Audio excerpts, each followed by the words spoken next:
పరకమణి చోరీ కేసులో ఫిర్యాదుదారు మాజీ ఏవీఎస్ఓ సతీష్ కుమార్ అనుమానాస్పద స్థితిలో మృతి చెందారు. మరింత సమాచారం మా ప్రతినిధి లక్ష్మీప్రసాద్ అడిగి తెలుసుకుందాం. లక్ష్మీప్రసాద్, సతీష్ కుమార్ మృతిపై తాజా సమాచారం ఏంటి? సుజాత, తిరుమలలో ఏవీఎస్ఓ అసిస్టెంట్ విజిలెన్స్ ఆఫీసర్ గా పనిచేసిన సతీష్ కుమార్ తాడిపత్రి, అనంతపురం జిల్లా తాడిపత్రి సమీపంలో రైల్వే ట్రాక్ మీద ఈతజీవిగా అనుమానాస్పద స్థితిలో మరణించడం జరిగింది. అంటే ఇతను సతీష్ కుమార్ ఎవరైతే మాజీ ఏవీఎస్ఓ ఉన్నారో, ఈయన పుట్టపర్తిలో తిరుమలలో పనిచేసే సమయంలో అక్కడ పరకామణిలో రవికుమార్ అనే వ్యక్తి డాలర్లు దొంగలించడం జరిగింది. దీనికి సంబంధించి అప్పట్లో సతీష్ కుమార్ పోలీసులకు ఫిర్యాదు చేశాడు రవికుమార్ మీద. ఈ కేసుకు సంబంధించి రాజీ చేసుకోవడం జరిగింది. అంటే ఈ కేసులో శిక్ష పడే అవకాశాలున్న రవికుమార్ ను తప్పించడానికి పెద్దలు కొంతమంది కలిసి వీళ్ళిద్దరిని ఫిర్యాదుదారైన ఏవీఎస్ఓ సతీష్ కుమార్ ను పరకామణిలో డాలర్లు దొంగిలించిన రవికుమార్ వీళ్ళిద్దరి మధ్య రాజీ కుదిర్చి లోక్ అదాలత్ లో ఆ కేసును క్లోజ్ చేయడం జరిగింది. అయితే ఈ నేపథ్యంలోనే ఇతను తిరుమల నుంచి తర్వాత జీఆర్పీ గవర్నమెంట్ రైల్వే పోలీస్ విభాగంలో గుంతకల్లో పనిచేస్తున్నారు. ఈయన స్వస్థలం వచ్చేసి కర్నూలు జిల్లా పచ్చికొండ స్వస్థలం మీదని సతీష్ కుమార్ ది. ప్రజెంట్ అంటే రిజర్వ్ ఇన్స్పెక్టర్ గా జీఆర్పీలో పనిచేస్తున్న ఈయన ఇవాళ ఉదయం తాడిపత్రి దగ్గర రైల్వే ట్రాక్ మీద అనుమానాస్పద స్థితిలో మృతి చెందడం జరిగింది. దీని మీద ఇప్పుడే అనంతపురం ఎస్పీ జగదీష్ ఇప్పుడే కొద్దిసేపటి క్రితము అక్కడికి క్లూస్ టీమ్ తో వీళ్ళతో వెళ్ళడం జరిగింది. మరి దీని మీద మరింత సమాచారము పోలీసుల నుంచి రావాల్సి ఉంది. సుజాత, ధన్యవాదాలు లక్ష్మీప్రసాద్.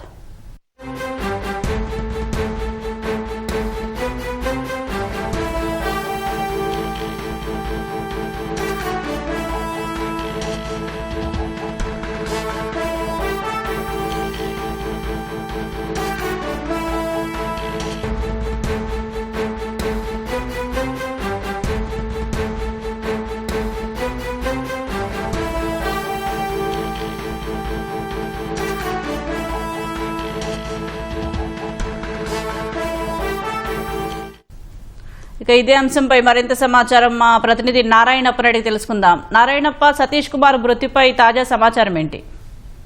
సుజాత, తిరుమల తిరుపతి దేవస్థానంలో ఏవీఎస్ఓగా విధులు నిర్వహిస్తూ పరకామణి కేసుకు సంబంధించి అత్యంత కీలకమైన వ్యక్తిగా పరకామణిలో చోరీ ఘటనపై ఫిర్యాదు చేసిన సతీష్ కుమార్ అనుమానాస్పద స్థితిలో అనంతపురం జిల్లా తాడిపత్రి సమీపంలో చనిపోవడం తీవ్ర కలకలం రేపుతోంది. సతీష్ కుమార్ కర్నూలు జిల్లా పచ్చికొండకు సంబంధించిన వ్యక్తి. అతని సర్వీసు మొత్తానికి 2015 సంవత్సరంలో తొలిసారిగా తిరుమల తిరుపతి దేవస్థానానికి డిప్యుటేషన్ మీద వచ్చారు. 2015 నుంచి 2024 వరకు దాదాపు 10 సంవత్సరాల పాటు ఒక తిరుపతిలోని తిరుమల తిరుపతి దేవస్థానంలో వివిధ విభాగాల్లో ఆయన విధులు నిర్వహించారు. తొలుత 2015లో తిరుమల తిరుపతి దేవస్థానానికి డెప్యుటేషన్ మీద వచ్చిన సతీష్ కుమార్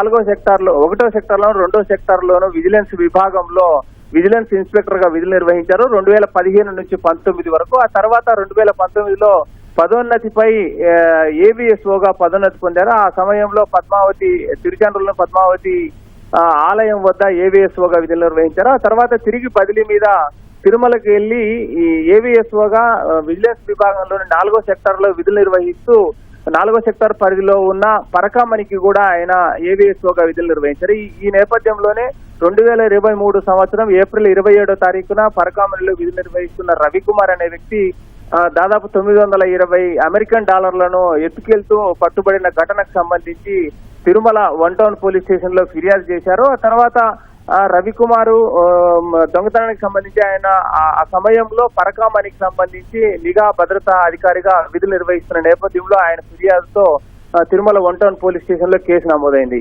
ఈ కేసు తర్వాత చాలా కీలక పరిణామాలు చోటు చేసుకున్నాయి.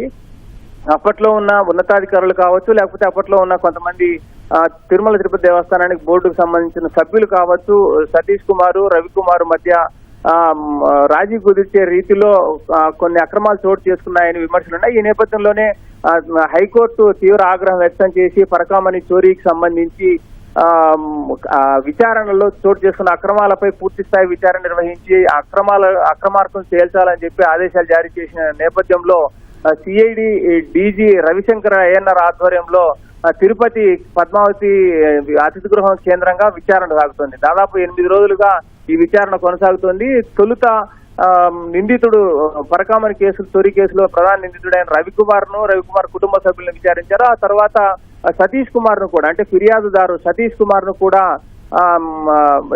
సిఐడి డీజీ రవిశంకర్ అయ్యన్నర్ పిలిపించి విచారణ నిర్వహించారు.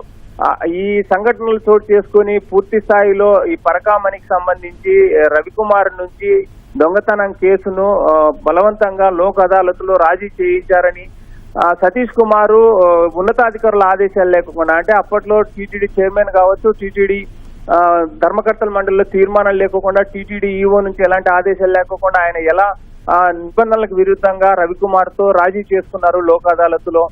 రవికుమార్ నుంచి దాదాపు 14 కోట్ల రూపాయల విలువైన ఆస్తులను తిరుమల తిరుపతి దేవస్థానానికి గిఫ్ట్ డీడ్ గా ఇవ్వడము, ఇలాంటి వివాదాలన్నిటి నేపథ్యంలో సతీష్ కుమార్ అత్యంత కీలకంగా వ్యవహరించారు. సతీష్ కుమార్ రవికుమార్ మధ్య రాజీ కుదుర్చుకునే సమయంలో సతీష్ కుమార్ మీద ఎవరైనా ఒత్తిడి చేశారా, అప్పటికి సంబంధించి టీటీడీలో పనిచేస్తున్న ఉన్నతాధికారులు కావచ్చు, లేకపోతే అప్పుడు టీటీడీ ధర్మకర్తల మండలిలో ఉన్న చైర్మన్లు సభ్యులు ఏమైనా ఒత్తిడి చేసే రాజీ కుదిర్చారా అనే అంశాలన్నింటినీ వెలుగులోకి వచ్చేందుకు అవకాశం ఉన్న నేపథ్యంలో ఈ రోజు సతీష్ కుమార్ తాడిపత్రి సమీపంలో అనుమానాస్పద స్థితిలో చనిపోవడం తీవ్ర చర్చనీయాంశంగా మారింది. పరకామణి కేసులో అత్యంత కీలకమైన వ్యక్తి సతీష్ కుమార్ ఫిర్యాదుతోనే కేసు నమోదైంది. తర్వాత సతీష్ కుమార్ రవికుమార్ మధ్య లోక్ అదాలత్లో రాజీ కుదుర్చుకున్నారు. రవికుమార్ 14 కోట్ల రూపాయల మేర గిఫ్ట్ డీడ్ టీటీడీకి అందజేశారు. ఇంత కీలకంగా ఉన్న సమయంలో ఇంత కీలకమైన వ్యక్తి ఇలా అనుమానాస్పదంగా చనిపోవడం వెనుక తీవ్ర అనుమానాలు వ్యక్తమవుతున్నాయి. ఇది సాధారణ మరణమా, ప్రమాదవశాత్తు చోటు జరిగిందా, లేకపోతే ఏదైనా హత్య చేసి రైల్వే ట్రాక్ పైన వేశారా అన్న అంశంపై కూడా ఇప్పుడు ఇక్కడ చర్చ జరుగుతోంది. కొద్ది రోజుల క్రితం, అంటే 4 రోజుల క్రితమే ఆయన రవిశంకర్ అయ్యన్నర్ ముందు, సిఐడి డీజీ ముందు వచ్చి విచారణ ఎదుర్కొని వెళ్లారు. అంతలోనే ఈ సంఘటన చోటు చేసుకోవడం తీవ్ర సంచలనంగా మారింది. సుజాత, ధన్యవాదాలు నారాయణప్ప.